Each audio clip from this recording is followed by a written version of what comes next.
Got the hashtag on rotation. Look at you making a sensation. Online warrior in disguise, just enough to get the likes.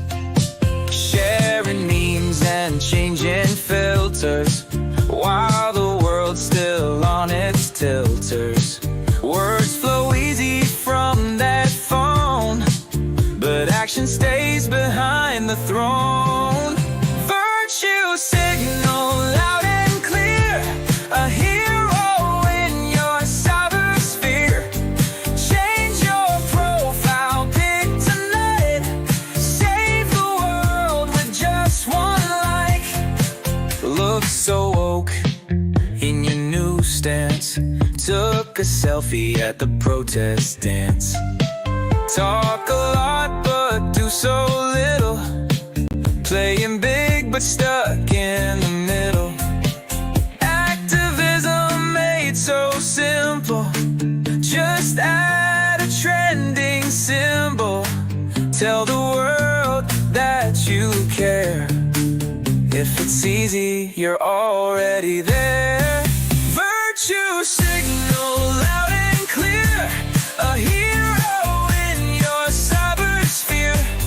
Change your profile pic tonight, save the world with just one like.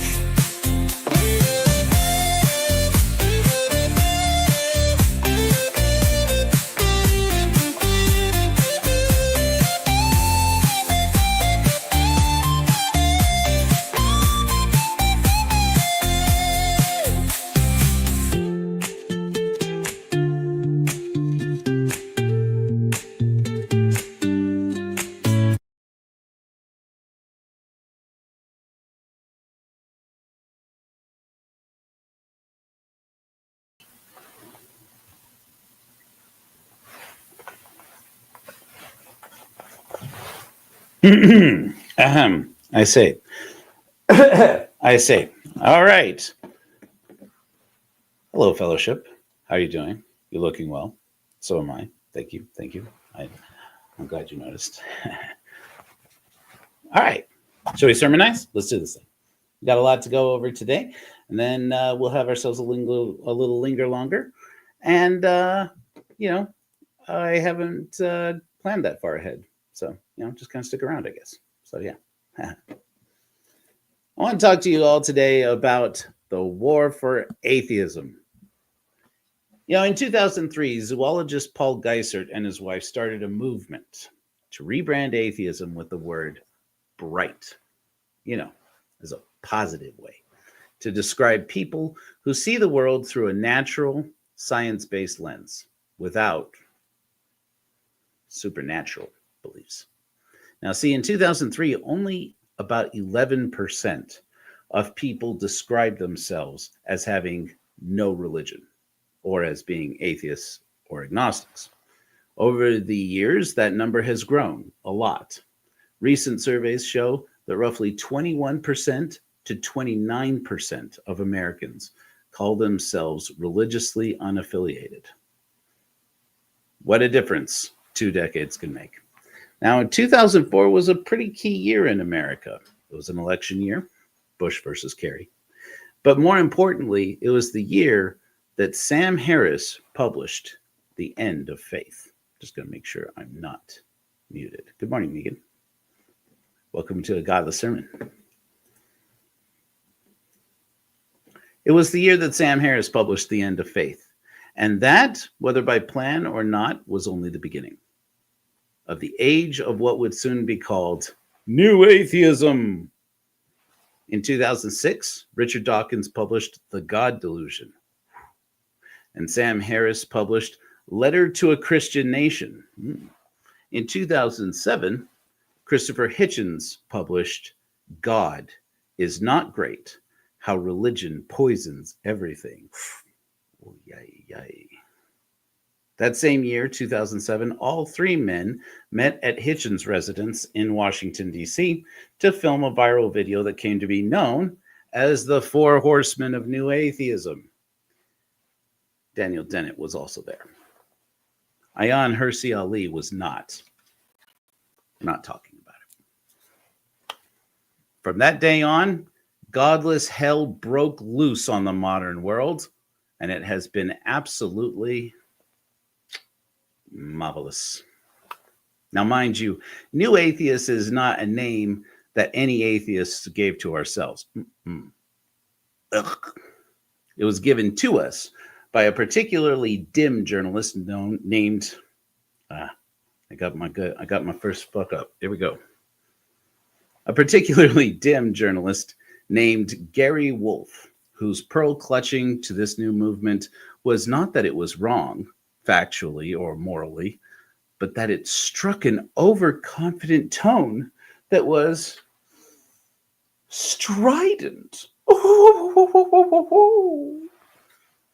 Of all criticisms, that one was pretty easy to take, because when atheists are strident about our atheism, we write books about God.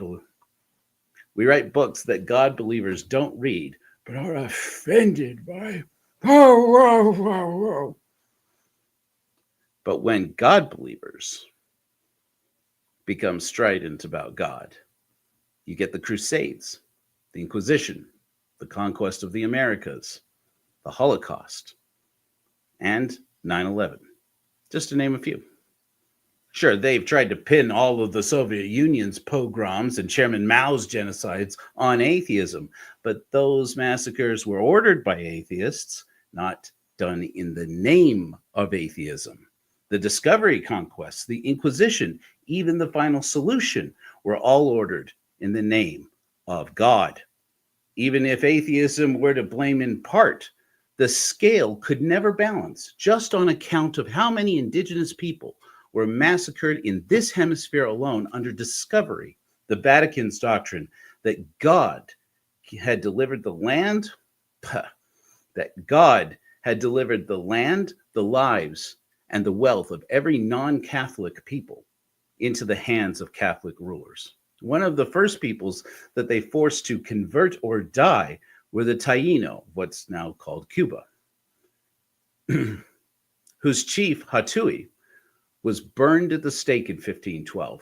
When a priest asked him if he would take Jesus as his savior and go to heaven, Hatui asked him if heaven was where all Christians go when they die. The priest said that it was. And Hatui said that he'd rather go to hell, where he wouldn't have to spend eternity looking at so many cruel people.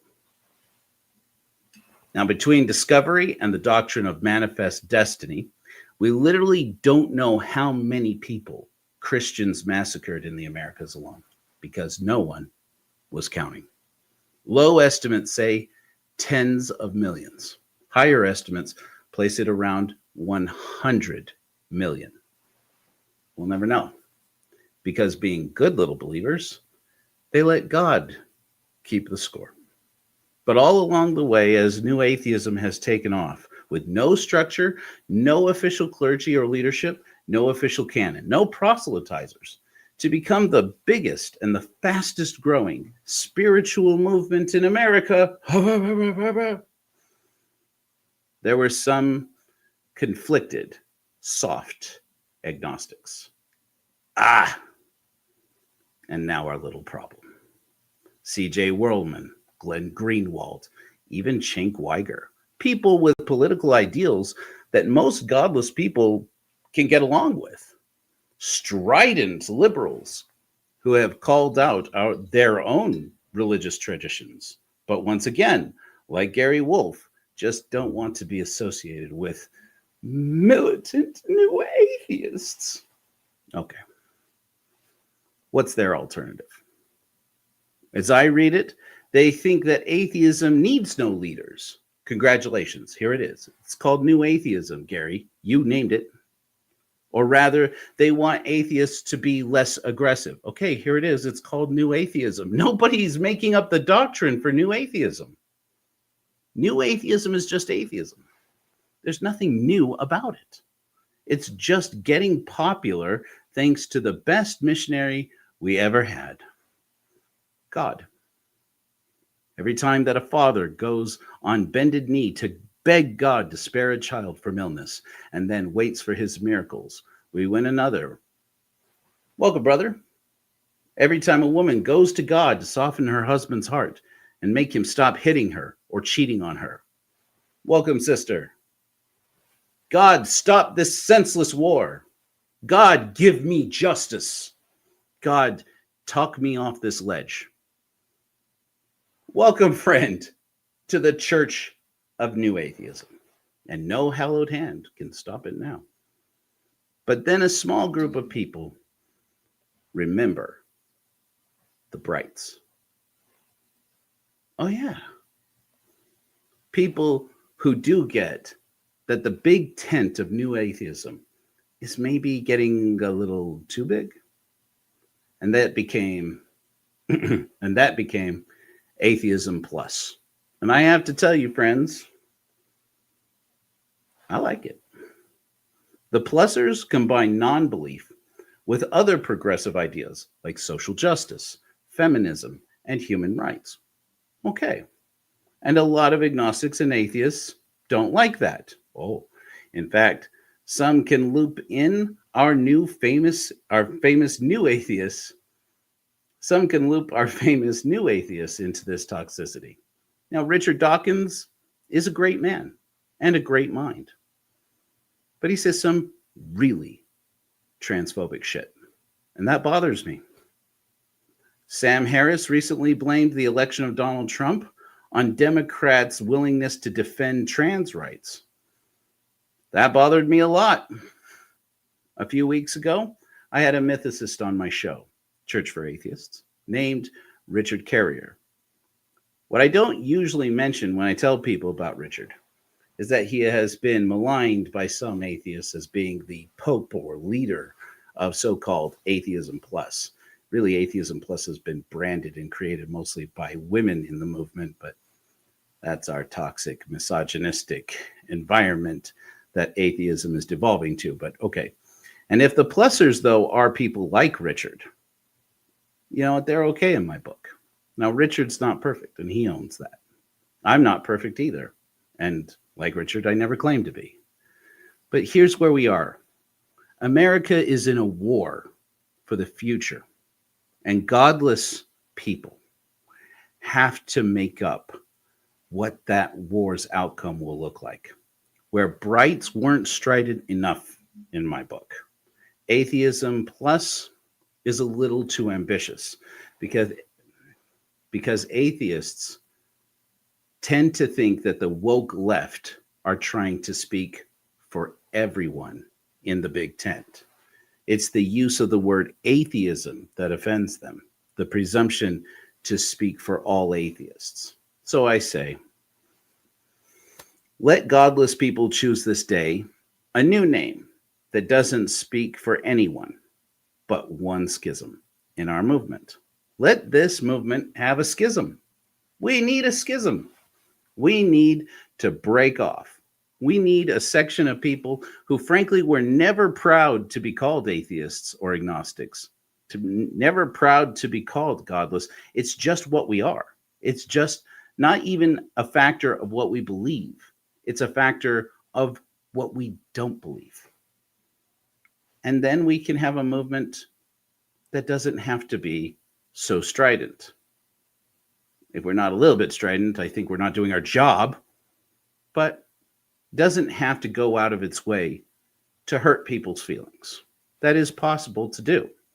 We can remember this very important thing that I have said again and again, and recently especially, which is that today's Mormons are tomorrow's ex-Mormons. Today's evangelicals are tomorrow's ex-evangelicals. And if we think that those people just forget the way that we talked to them when they were still in the church, then we obviously don't remember our time in the church. We do need to be able to have the courage of our convictions. We need to be able to speak our truth and stand up in it. But we might need a different name. That's why I'm a Korah whore. People can go to korihor.org to find out more about who Korihor was. More importantly, wasn't. But this is what matters to me as a Korihor and as the author of The Korihor Argument, a beautiful book enjoyed by dozens and dozens. There's a movement to be made in this world. A movement made up of people of conscience, people who look around them and think, it's not about whether or not there is a God. It's just the God believers who can only see through that lens. It's the God believers who are looking at this world and saying, well, it's got to have not only a creator, it's got to have a meaning. It's got to have a purpose. It's got to have something bigger than me, bigger than myself. And they could find that something. They could find that meaning and purpose if they looked to the real world as it actually is, and then looked to the world within. That's what atheism never had in the age of Bertrand Russell, never had in the age of in the age of Voltaire. That's what we never had in the Enlightenment. It's what we never had in the age of New Atheism. We never had something that said, hey, our prophets of New Atheism or Old Atheism, just atheism, have been telling us for a while, we can all appreciate a need for spirituality. Stephen Jay Gould talked about that. Hell, Carl Sagan talked about that. And today, probably the most well-known and most widely published, widely read, and widely quoted new atheist that exists, Sam Harris, wrote a whole book called Waking Up just about that. Whatever my feelings about Sam's political leanings or his political positions or his social ideas and some of his communication errors, in my opinion, I can't help but say, here is a brilliant mind who opened my eyes to that while I was one of these toxic, strident atheists out there doing my thing. Good morning, Beth, Coach. Mary, welcome from across the pond. While I was doing my toxic atheist thing, I had to kick back against Sam Harris, saying, why is he always on about spirituality? Ugh, I hate that word. I hate everything about it. What are we going to do? Start churches now? Atheist churches? Gross. Disgusting. Come on. We can do better than that. We're better than that. But here's the thing that I didn't know at the time. I didn't know at the time that the Church of Jesus Christ of Latter-day Saints, the church that kicked me out in 2013. Do you want me to show you the letter? You've all seen the letter. Okay, we'll take that as read. We're amassing hundreds of billions of dollars. Not only that, they now own more real estate in America than any other organization. Whoa. What? Including more farmland. It's become insane. It's become insane how much power they have.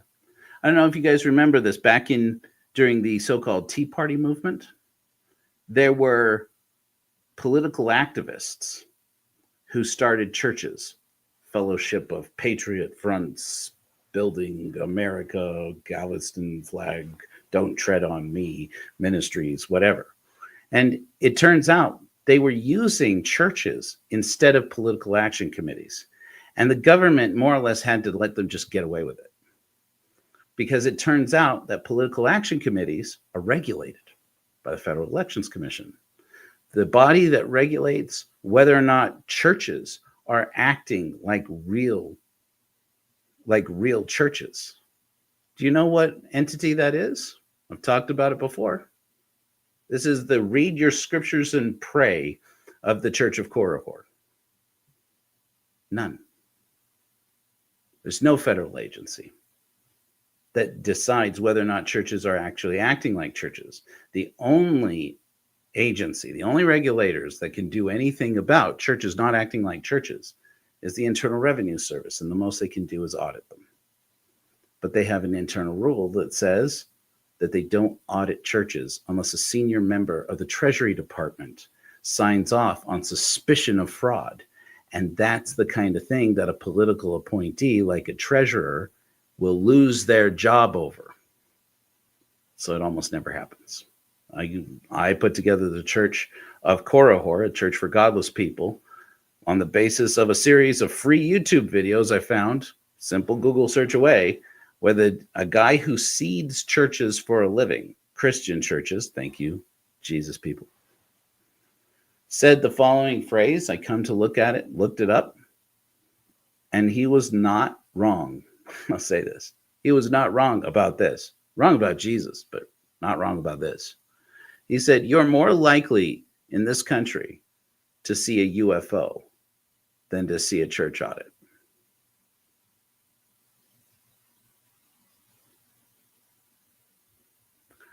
That was the clincher. That was the moment where I said, you know what? If we wanted an atheist equivalent to a church, we'd have to pass whole laws. We'd have to get both houses of Congress in this country and the White House to sign off on it. Here, create this new thing. What should we call it? Instead of a church, it's the godless version of a church, just to be fair to everybody. You know, atheists deserve to be able to write their donations off on their taxes too. Oh, well, they can just give to a religious nonprofit. Yeah, we've done that. We've created the Humanist Association.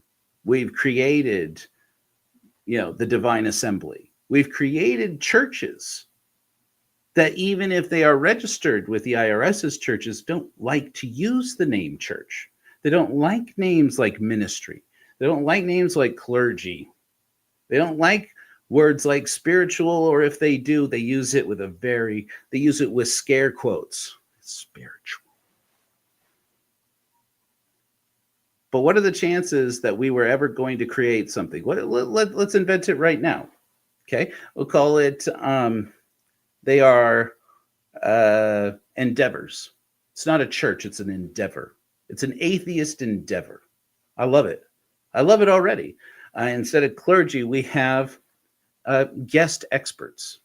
We have guest experts and resident experts, fellow experts. Okay, but they are in power and in status, in tax deductibility, in organization, in terms of what kind of power they have in real estate that they own. I talked about this recently in a recent sermon, how a law that has been institutionalized is now being used in the city and town where I was born, in Colorado, just outside of Denver, Colorado, by a church that started using abandoned or donated, I guess, RVs in its parking lot to house unsheltered people. And the locals tried to zone them out and say, you can't have a homeless shelter in our neighborhoods. And they tried to zone them out. And the church successfully won a federal lawsuit against them, saying, under federal law, if it is our mandate from the Lord to house unsheltered people, no zoning law can prevent us from doing it. And the judge sided with them. That is what the law reads. You can't tell me churches don't have unmitigated, unprecedented power in this country. It's not the same. And the Divine Assembly are good people. I know people there, and they're doing good work. The Satanic Temple are good people. I know people there. They're doing good work. And the Humanist Association is probably the biggest and the best. But frankly, they're not really doing much that's altogether different than what's being done by the Freedom from Religion Foundation, which frankly is maybe doing the most and the best work out of everybody. The Clergy Project alone, a project of the Freedom from Religion Foundation. Hey, Nate. I'm going to turn on my comments for a minute now that I'm sermonizing directly to my face.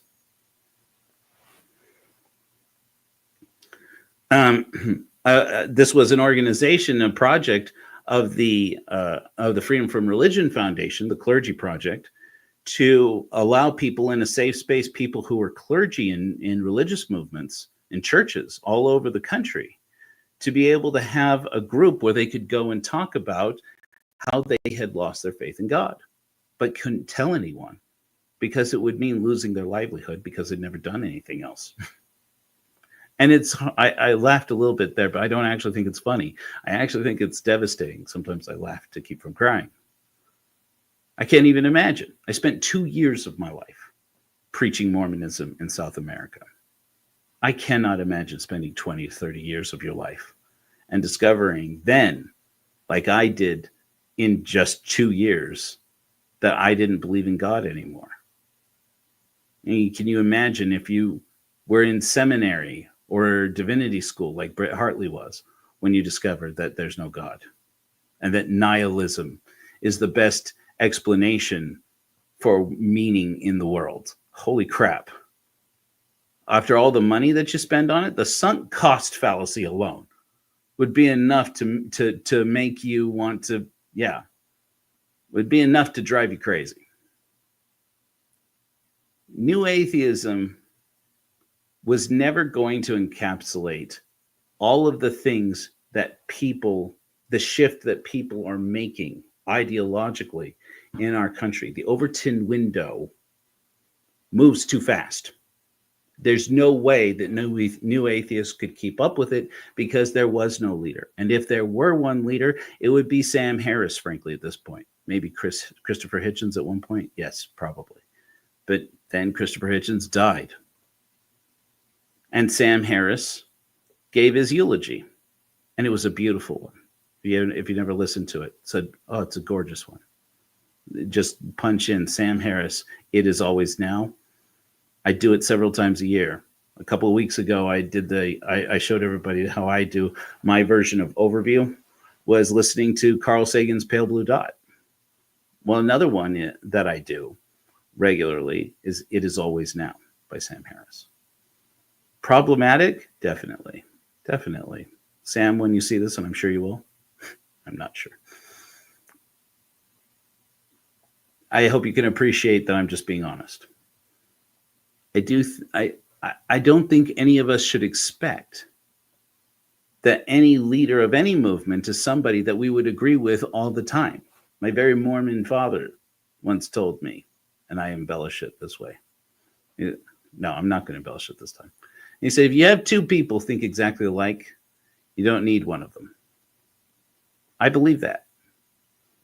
What makes atheism, new atheism, so great, whatever that is, has been the dialogue. Just watch Four Horsemen of New Atheism. Watch that video. It's amazing how you can have these four individuals. Daniel Dennett was there. Rest in reason, sir.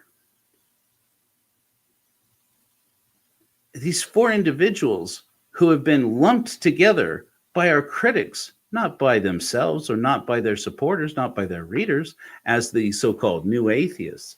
They can sit there and hold arguments. This Hitchens, Christopher Hitchens, who sat there and taught and spoke in defense of church.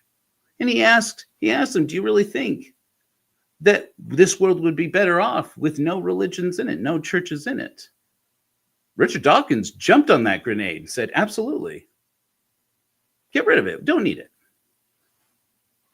But it was Hitch who stood up in defense of it and said, even for the guy who wrote a book called God Is Not Great, How Religion Poisons Everything, said, well, it was our first attempt at theater. It was our first attempt at organized music. It was our first attempt at poetry. It was religion. And you don't have to agree to have a good conversation and to think deeply about meaningful things. That's how atheism happens. That's why it spreads. What are the 6 discussions of new atheism? They don't exist, friends. Where are our proselytizers? As I said, our only missionary is God. Every time he fails to show up, we win a soul. Welcome. The problem is that there's no church. In spite of what woke scolds.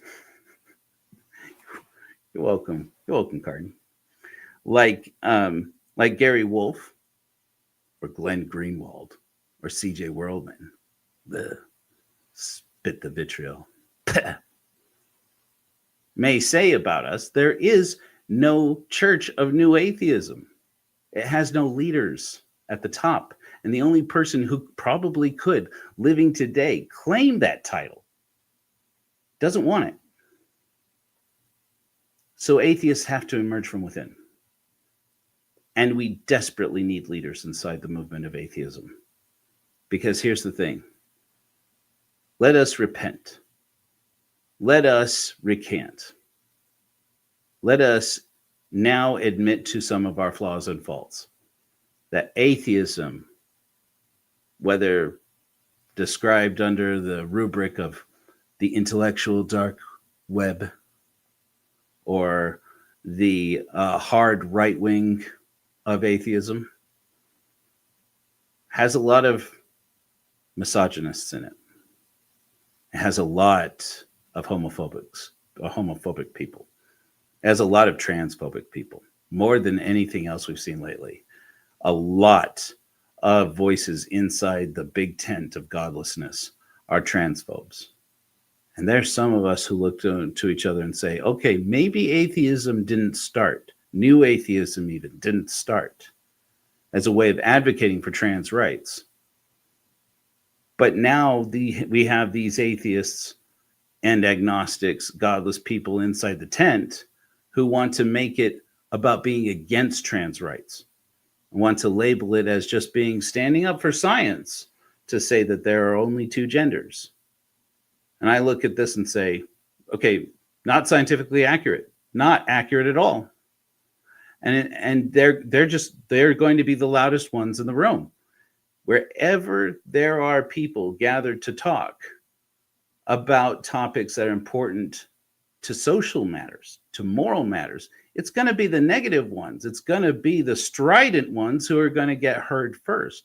So if atheists are not strident about trans rights, these anti-trans people are going to take over the movement and start to speak for all of us while saying that we can't stand up and speak because we don't speak for them. Fuck that noise. You're not going to speak for me and make atheism about hating trans people. Fuck that. Not while I live and breathe, sir. No.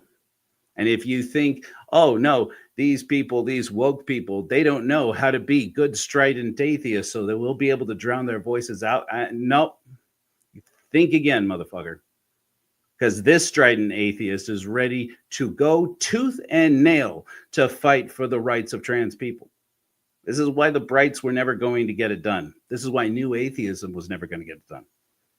This is a job for Atheism Plus. But frankly, I don't know that anybody in Atheism Plus is really making the moves to make something happen. Where do I go to donate to Atheism Plus? Not really that I know of. I mean, I think they have a forum somewhere. Who's ever heard of it? Who's organizing for this? I can tell you, I know Richard Carrier, and I know, as far as I know, he's not doing it. He's not evangelizing for it like I'm evangelizing for the Church of Korihor, and that's probably one of the best things I know about Richard. Richard called me out on my show. We had this conversation. I talked about this recently, and I loved it. Richard Carrier called me out and told me I was wrong on my own podcast, live in front of my audience, and I loved it. I loved it. We talked about Docetists, and he asked me, he said, what do you know about Docetists? I said, well, so this is the way I understand it. Boom. You know, there was that early on in Christianity, there was a movement of people who believed that Jesus had basically projected a hologram of himself to the earth so that people could have something to sacrifice, but that he was actually always in heaven or some other place dislocated. And that because it was impossible to kill Jesus because he's God. And he said, it's a very modern way of describing that. I didn't tell him. I got that from Bob Price. We do not mention anymore. Thou shalt not say Bob Price. But Richard told me, he said, I even had that in my book. He said, I talked about Docetists. I said, I know. That's where I first heard about it, was reading his book on the historicity of Jesus, which I would recommend if you are going to get it. No offense, Richard, who is a friend. Get toothpicks if you're going to get that book. I just started listening to the audiobook of his new book. His newest audiobook. He's had the book out for a few years, called Jesus from Outer Space. Much more approachable. And I didn't realize he didn't narrate it himself. He got I believe, a woman, a person with a higher pitched voice. It was very, very nice, actually, to read the book. And she's got a good voice. They have a good voice. I don't know her pronouns, but their pronouns, the pronouns. It's a good book. I highly recommend it. Jesus from Outer Space by Richard Carrier.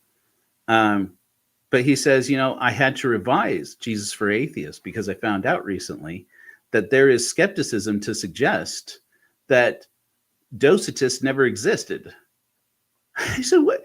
They never existed. He said, never existed. They aren't real. Called me wrong in my show. And now I know not to bring up Docetists anymore. Awesome. Unfortunately, I just did it. I'd rather know that I'm wrong. If I'm wrong, I'd rather somebody just told me so that I cannot be wrong, whether or not I look stupid. A few weeks ago, I mentioned this on one of our broadcasts about a debate, a conversation, more or less an argumentative conversation, a loud volume conversation I had with Jacob Isbell, who is a Mormon, one of these Mormons who claims that Joseph Smith never practiced polygamy. And we had a conversation that I wasn't entirely prepared for because we were planning it for Sunday. I thought I had a few hours left. And then Jacob said that he could only do it that night. I find out on the morning of Saturday. And I was like, what? So I was putting together the slides for the presentation. And I said, and they're like, well, we can just cancel it. You don't, or postpone it. So I said, no, it was hard enough to get him to commit to this one. I'll be ready. So I showed up ready, and here's the thing about the Nauvoo Expositor, which is what the newspaper that anti-Mormons or Mormons from members of the Mormon Church during Joseph Smith's time had published a newspaper, put together a printing office, published a newspaper with the testimonies of people who claimed that they knew about Joseph Smith's secret polygamy and the polygamous ring and how Joseph Smith was running it. The truth is that I didn't want to mention without having, without exposing myself here, is that while I have read many clips and pieces from the Nauvoo Expositor, I had never sat down to read the whole thing. It's, it'll take one sitting. You can do it in a sitting, but it'll take a moment of sitting there reading things that most Mormons have heard all of our lives. I'm ex-Mormon now, but when I was a Mormon, I'd known all about Joseph Smith's polygamy, at least since I was a teenager. And so I didn't read the whole thing word for word. And he called me out on a couple of points. Jacob Isbell did. And he said, does it ever say that? Does it ever say this? Does it ever say that?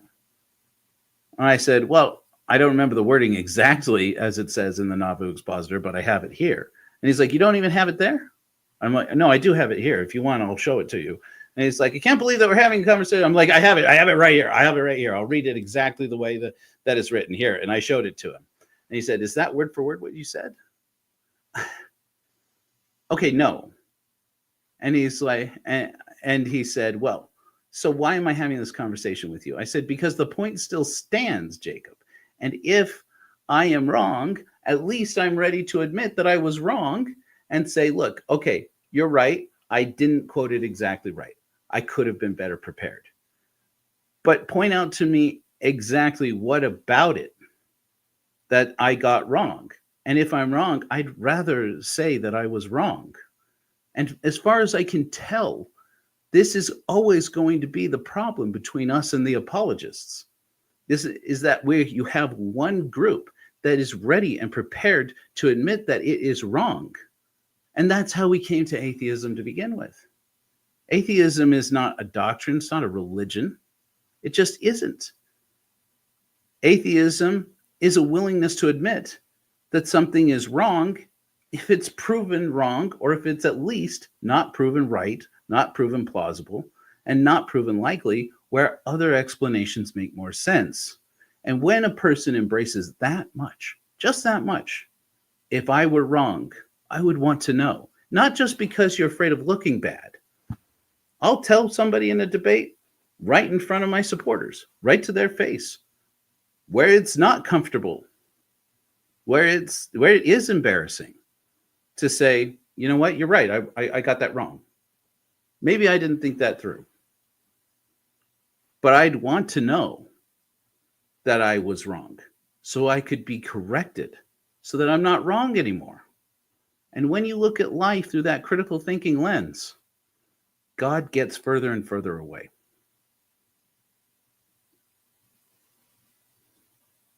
The fact of the matter is, there really is a war for atheism in America. And it pains me to say this, but I fear that we have suffered for lack of true leadership.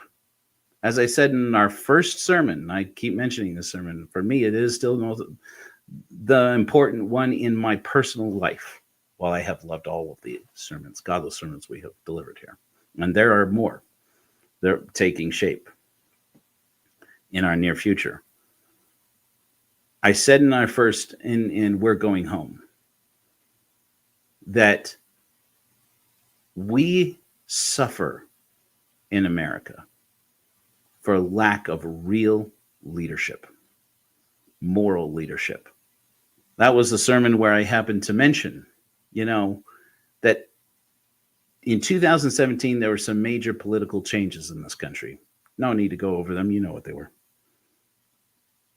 And among them were significant cuts to food stamps. And so far, every year from 2017 till now, the number of people who have perished from lack of caloric intake alone, just starved to death, has gone up and up and up. 2020, we don't know entirely sure, because a lot of those people also perished from the big one, the big C.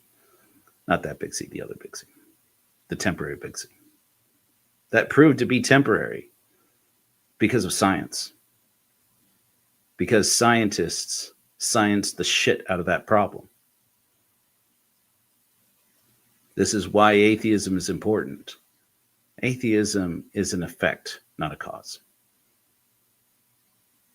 Atheism is the result, not the methodology. That's why atheism was never going to change the world. Not really. It's thinking that changes the world. The thinking just causes atheism. Critical thinking causes criticism of faith. But that doesn't mean that atheists don't have hearts. It doesn't mean that atheists have to be strident and militant every day and to everyone. I read a book. I didn't read a book. I read a title of a book. We can do that too. It said something to the effect of why atheists are less likely to hug their children or vote than people who believe in God. It was like on the title. It was like the longest title I'd ever seen in a book. And I thought, what? These apologists have gone off the rails. They think we don't love our children. They think we don't have children. They think we don't love our spouses. They really have leaned their faith into teaching all of us and to trying to evangelize to all of our world that we atheists are people who have no morals. But like I said to a friend, and he is a friend, I hope he stays a friend. I've mentioned this more than once now, Kai Van Leuven of Jesus for Mormons. When he was on my show, and I said, open up the Bible and teach me about sexual consent.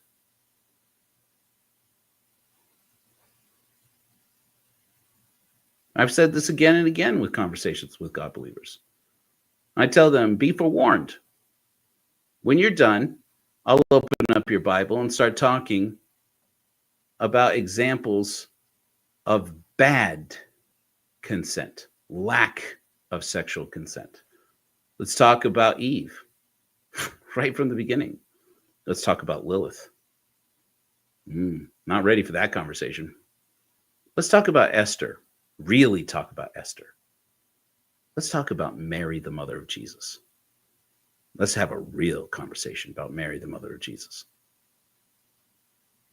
Let's talk about how an Iron Age document about Bronze Age shepherds and goat herds and their values doesn't speak to an age where women are educated, where women should be able to earn as much as men or more, and where people can understand that gender is fluid, not just between people, but over the epochs of a person's life, and as a social construct that only makes sense as people's experience change over the course of their lives.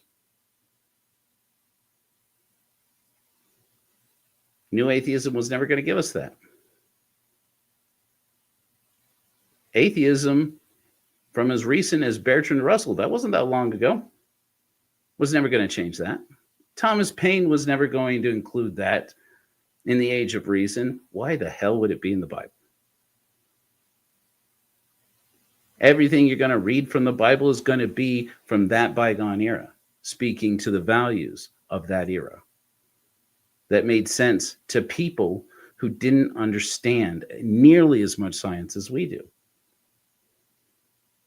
There's got to be a new movement. There's got to be a new atheism. And if atheism plus has the power to transform our society and make that happen, personally, as first herald of the Church of Korihor, I say more power to them. So far, I'm not seeing a lot of movement over there. Maybe we can kick them in the pants and get them going.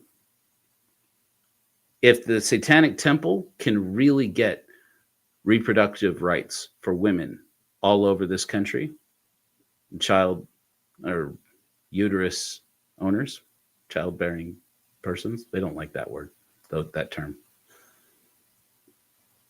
If they can get that if they can use the law to make that actually happen, God bless the Satanic Temple. More power to them. What can we do to help? If the Humanist Association can go out there and actually transform how people talk about science and reason and how they use that to talk about human rights, more power to the Humanist Association. Huzzah, hurrah, and let's go, Humanist Association. If the Freedom from Religion Foundation opposes every religious movement in the world, including the Church of Korihor, the Church of Korihor says, yes, get it. 30%,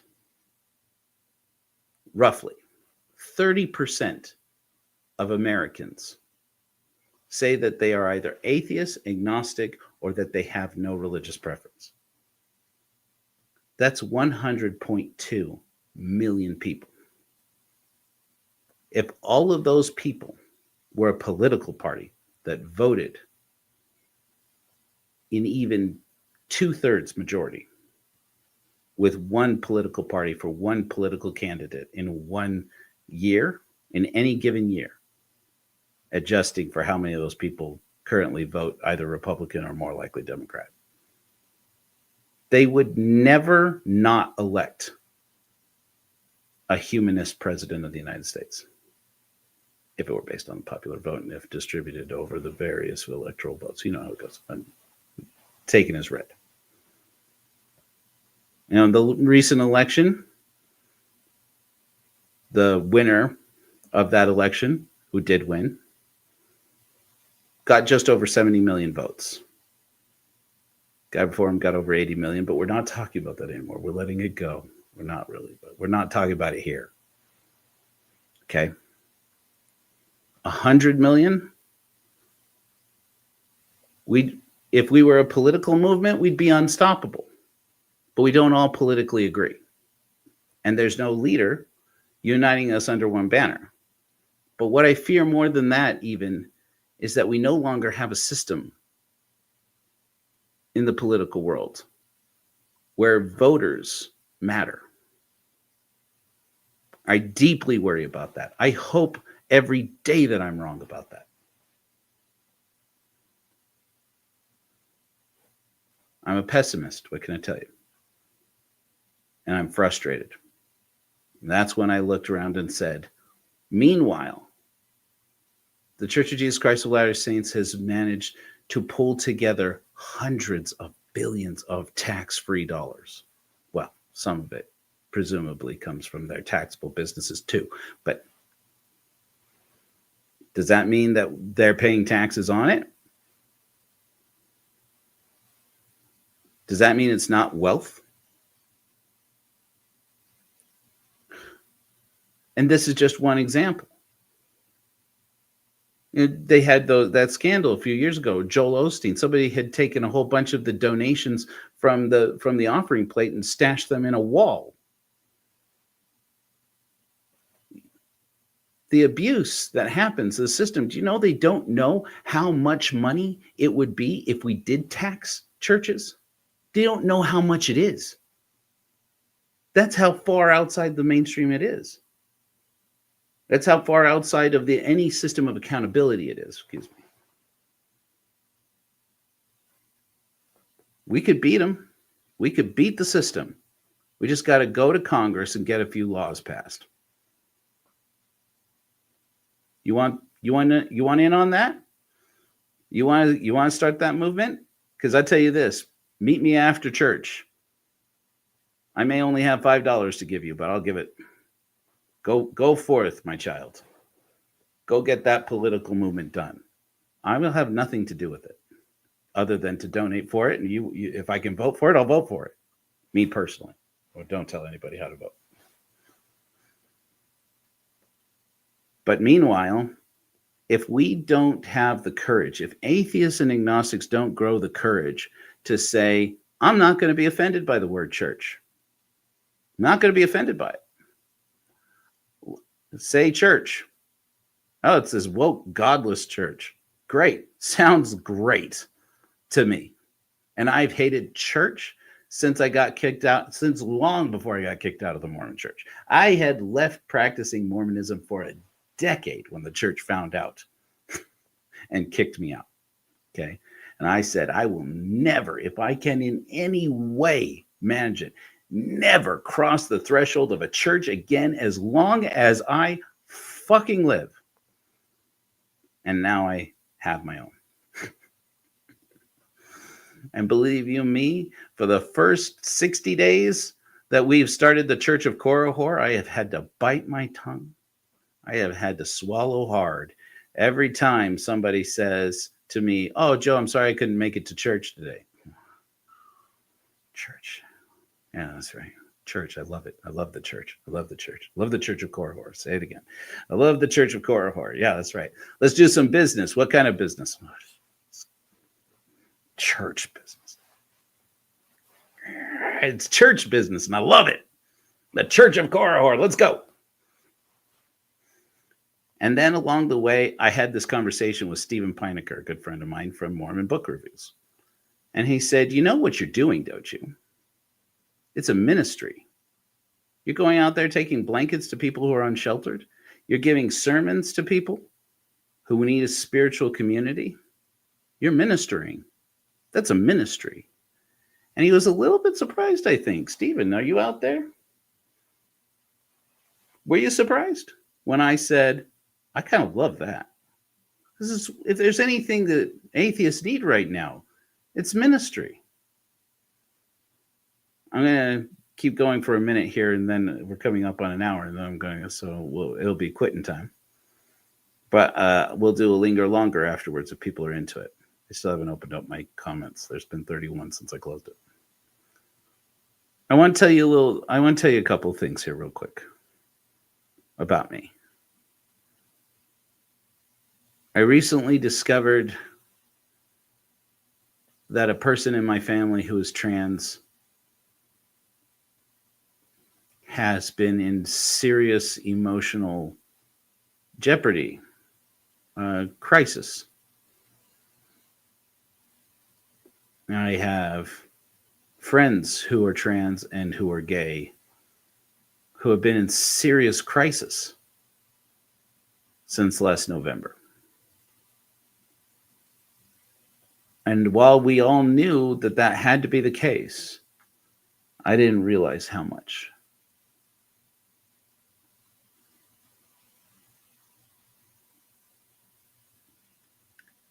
We need ministry more than ever before. If atheists don't stand up to start serving this community, if godless people, agnostics, don't stand up, whether they be plusers, whether they be new atheists, whether they are people who just balk and cringe at the word atheist because they still have all the poisonous vitriolic taste in their mouth that was trained into us when we were churchgoers. Those of us who were churchgoers. And then they think about, I don't want to be a minister. I don't want to be a preacher. I don't want to go to a sermon. I don't want to go to church. I don't want to be involved in anything like that. If those people don't do it and step up and serve these marginalized people, these marginalized communities, I worry that no instrument nearly as powerful as churches will ever do it. That's why I don't think that Atheism Plus has the structure to get it done. I hope I'm wrong. I hope the plusers get everything they want. I hope the plusers get out there and really make a difference in the world. And if they want my help, here I am. I'll help. I'll do whatever I can. But if you ask me what I am, in my heart, I am Joe Rollins. I am an individual man who wants to think for himself. I'm a free thinker like Max Sievers. I'm an atheist, yes, which means I am an agnostic who's tired of explaining what the difference is. Okay, fine. Call me an atheist. I'm into it. You want to call me a new atheist? Damn straight I am. I'm a new atheist. I am, absolutely. 100% dyed in the wool, true blue through and through. Am I a pluser? Well, and atheism plus means atheists who believe in supporting human rights, supporting trans rights, supporting gay rights. Then I'm pluser all the way. Atheism plus for the win. In my heart of hearts, when it's just me and the backside of my eyelids, I think none of these movements represent me fully and entirely because they're all either bringing something down or fighting from within to try and keep the movement that they're involved in from going toxic and getting more toxic than it already is, which is the way I kind of feel about Atheism Plus. It's the way, frankly, I felt about New Atheism. And I think, I've been recently using this analogy, and I say, look, I call it abating the wilderness of faith and or ignorance versus building the city. There's a serious moral conundrum there's a moral conversation to be had here to say, maybe we shouldn't debate the wilderness. Maybe we should just let people who have faith just have their faith. Why do we have to take from them something that's important to them? I was reading William James' book, Varieties of Religious Experience. And he talks about, about how it's very possible. It's been long considered very plausible that St. Paul had epilepsy and that his experience on the road to Damascus was actually a seizure. And he says, he basically says, don't you dare go off telling people who believe in the teachings of St. Paul that his experience on the road to Damascus, where he meets Jesus, Lord, who art thou? Don't you dare go telling them that was a seizure. Don't you do that. He said, unless you've got something better for them, Because even if they are suffering with neurological conditions or mental illness, and if it would in any way diminish the role of that myth in their lives, to know that it was the result of somebody else's neurological condition and or mental illness. As he used other examples like the saints, many of these people, he says, you look at their experiences, and if you pathologize them, yeah, you could diagnose them all with depression, anxiety, in some cases, schizophrenia. You could go to, you could look at it and say, look at everything that we know now to be a psychotic break, and look at the story of all the saints and their miracles. And lo and behold, psychotic breaks everywhere. Psychosis. But if you go and tell people that, who are using it to make sense of their lives, including their psychosis, yes, the God delusion, yes, is it diluted? It may very well be, at least in some instances, absolutely. But calling it that may be, is it wrong? I don't know. I don't know if it's wrong to call it the God delusion, to call it delusion. Maybe. There's a good argument. There's a good case to be made for saying Richard Dawkins shouldn't have done it that way. But it got the eyeballs on the problem, the real problem. But I think there is something to say also for William James, and saying, but pointing it out to somebody just to take away their faith. And yes, it can be that tender. We all know. If anyone knows, we know it can be that fragile, faith. To learning one good piece of evidence. Birds are dinosaurs. What? Look at the evidence. Birds are dinosaurs. Not from dinosaurs. They are dinosaurs. Can that break somebody's faith? Happens all the time. Noah's flood? Geologically impossible. Impossible. Does that break somebody's faith? It happens all the time. Not because it disproved the history of religion or of their religion or of their sacred books. No. You're missing it. It's because for the first time in their life, they got confronted with a piece of information that caused them to sit down and reason out and think for themselves in a way that directly challenged what brought meaning to their lives. And suddenly, in order to believe in truth, they had to let go of something that gave them meaning.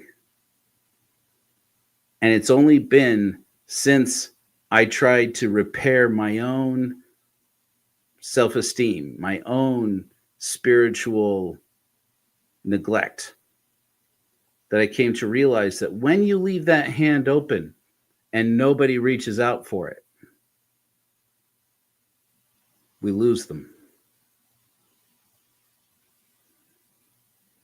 People grapple on to a lie to get meaning. Expose the lie. You sure as hell better have something else for them to grab onto. And let it be truth. Yes, let it be truth. But let it be said gently. Let it be said with love and kindness. And that's ministry. Gross. But it is. And in that sense, I'm not afraid to be a minister. I'm not afraid to call other ministers. We'll use our own words. Who knows? Maybe one day we will say minister. I was talking to the second herald of the Church of Corahor just a couple weeks ago, Jenny Gage. And I said to her, and she said, Joe, I don't tell people that I'm Herald Jenny. I tell them that I'm Pastor Jenny. I said, I'm cool with it. And I said, do you think we need to call ourselves with a title? Should we all be pastor such and such? And she said, I don't know. I said, well, let's just keep it in the back of our minds and think, well, maybe that's something we have to do just so that people will take us seriously. Personally, I don't like the word pastor because it literally means shepherd, which means referring to my congregants as sheep, and I don't like that. But as Jenny pointed out, but that's not what it means today anymore. It's true. She's right. She's right. And if people wanted to call me Pastor Joe, I could think of worse things. I'd rather be called a minister, but that doesn't really work as a title. But if people want to know how I think about what I do, not just in preaching on 1 hour, 2 hours out of every Sunday, maybe a couple hours on Wednesday, but more importantly, organizing people, putting together donations, making purchases with those donations, like that we use for blankets and now hot hands so that we can take them out to the streets.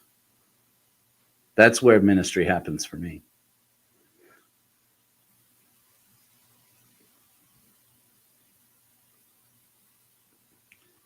I can't tell you how many times somebody in the last 6 weeks since we started Rapture 2025, how many times somebody looked to me and said, God bless you.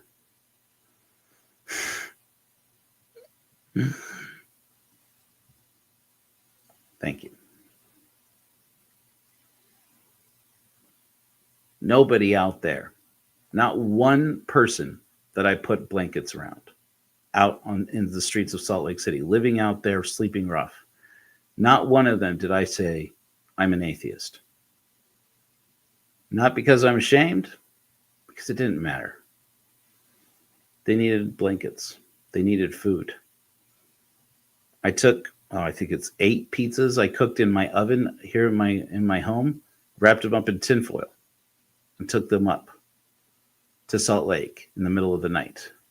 And with the police lollygagging around nearby, lurking, went out to the streets and started handing out little pieces of pizza wrapped up in tinfoil. And these people were so grateful because they were hot, like really hot. I put them in one of those styrofoam containers. I hate those damn things, but it was easier than buying and transporting a cooler or anyways. Yeah. And this hot pizza, a couple slices of hot pizza. And some of these people, it was more food than they had seen in days. And it was hot. And when a person says to you, God bless you, you can hear faith in it. But more importantly, what I hear is gratitude and hope from a person who was wondering just moments ago if the world had forgotten them.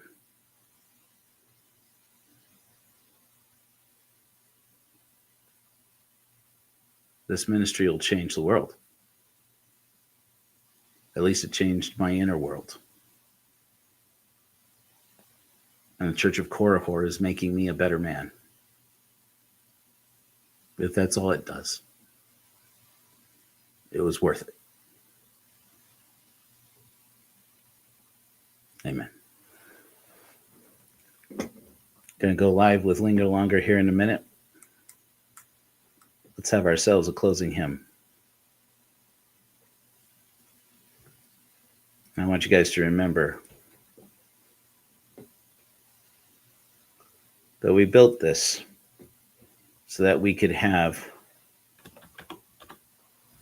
a community that was a spiritual community. And so if you feel the Spirit, even if it's not the Holy Spirit,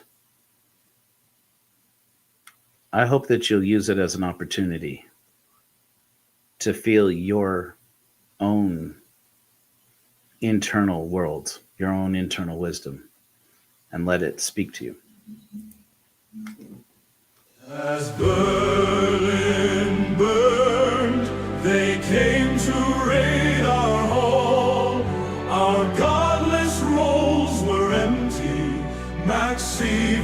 saved us all.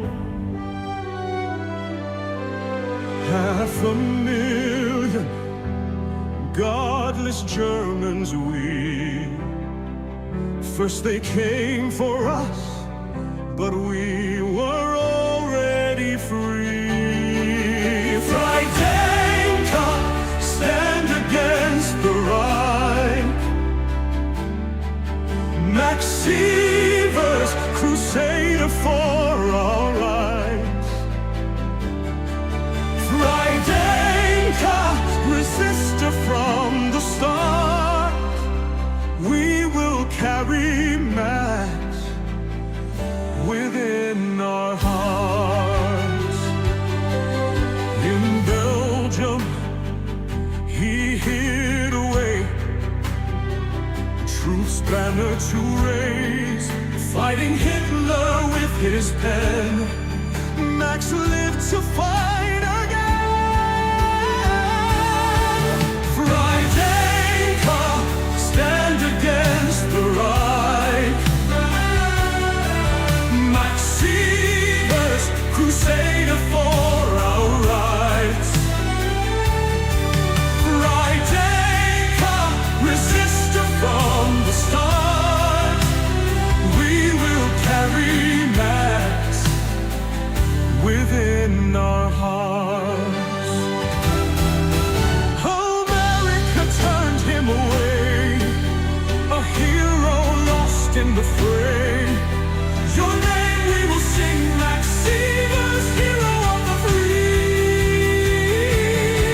Freidenker, he was taken by the Reich.